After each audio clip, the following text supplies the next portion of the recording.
Welcome back, guys. Today, as part of our how to jet ski, we're going to take a look at how to do the basic 180 on a ski. Something like it's probably the first trick or the first thing you'll want to do when you do get a ski.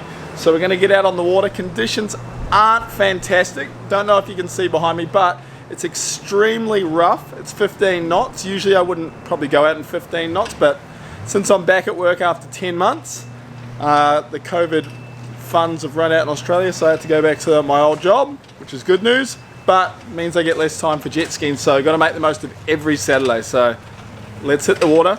Let's show you how to do a 180.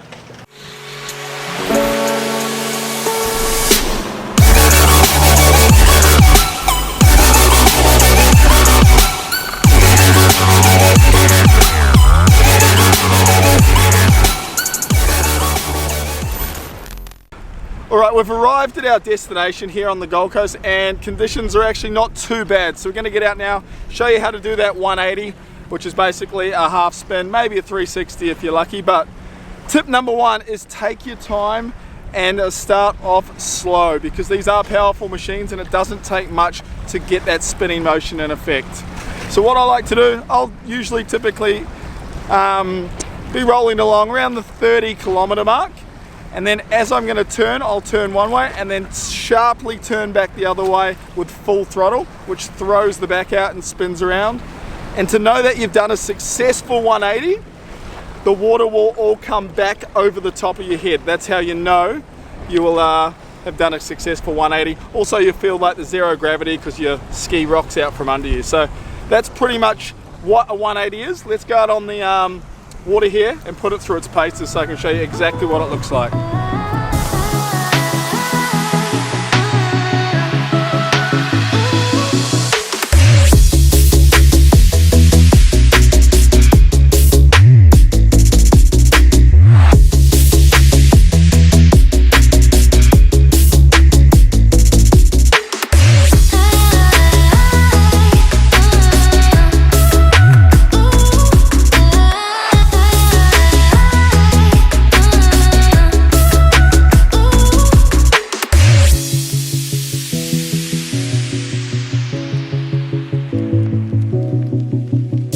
So that's essentially how you do a 180, guys. It's as simple as turning as hard as you can, accelerating for that split second, make sure you release the throttle straight away so it can swing around and then push out the back, and you're gonna get this really cool feeling. So that's how to do a 180. Hopefully it's helped. If you've got any other questions, drop them below. If there's any other tricks or basics that you want to see with jet skiing, drop them in the comments below. And then I think in the next one we're going to take a look at how to wave jump. So wave jumping is really cool, but can be a bit dangerous. So we'll get that one out in the next week, hopefully. All right, thanks for watching. Hit the subscribe button and we'll see you out on the water. Peace.